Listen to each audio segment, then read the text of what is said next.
Don't forget to subscribe and leave a comment on this video saying I subscribed. Let's get into it.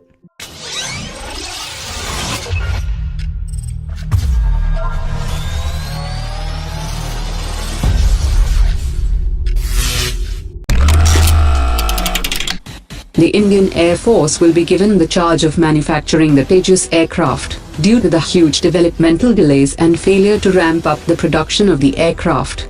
According to latest media reports, about 1,100 test points still remain to be cleared by the Tejas aircraft before it is granted the final operational clearance, and this would normally require about 200 test flights, as only 5 test points are cleared in a single flight test. The Defense Ministry has said yesterday that the initial order for 20 Tejas aircraft for 2,702 crore rupees in 2006 is now being sought to be revised to 5,362 crore rupees, which comes to around 268 crore rupees per aircraft. The second contract for 20 Mark I fighter jets in the final operational configuration will cost around 300 crore rupees per aircraft. According to media reports, among the 7 reasons that are mentioned in internal records for cancelling the Rafale deal by the Congress government, one main reason was that the Eurofighter would have been economical to buy and produce in India, after taking into account the calculations done by Hindustan Aeronautics Limited. Also, the BJP government's decision to scrap a request for proposal for a 126 aircraft was because Dassault Aviation would have lost the position of the lowest bidder after taking into account the commercial offer to Hindustan Aeronautics Limited. Therefore, the decision was taken to opt for a government-to-government deal for buying 36 Rafale fighters in flyaway condition without any manufacturing in India. The central auditor has said in a report that deliberate attempt was made to favor the US manufacturer Boeing over its Spanish competitor CAG for the $2.1 billion deal signed by the Congress government to procure P-8I maritime reconnaissance aircraft.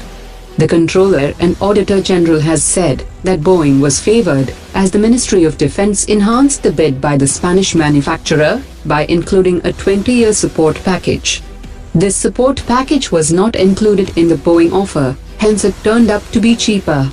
The central auditor has also said that the Boeing has not met its offset obligations of $641 million till now, and the American platform does not fully meet the requirements of the Indian Navy due to the capability limitations of radars installed on board the aircraft.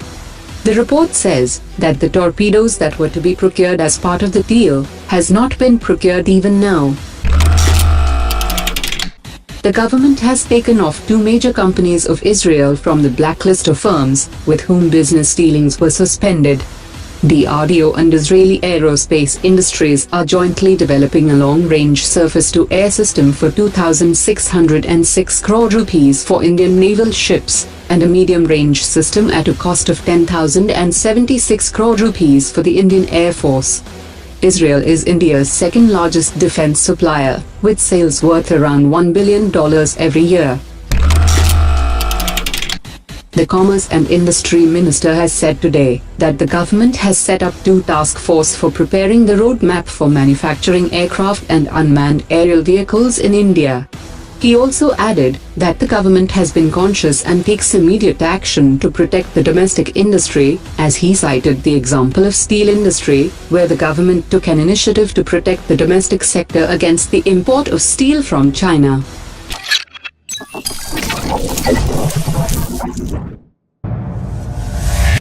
Omar dropped it.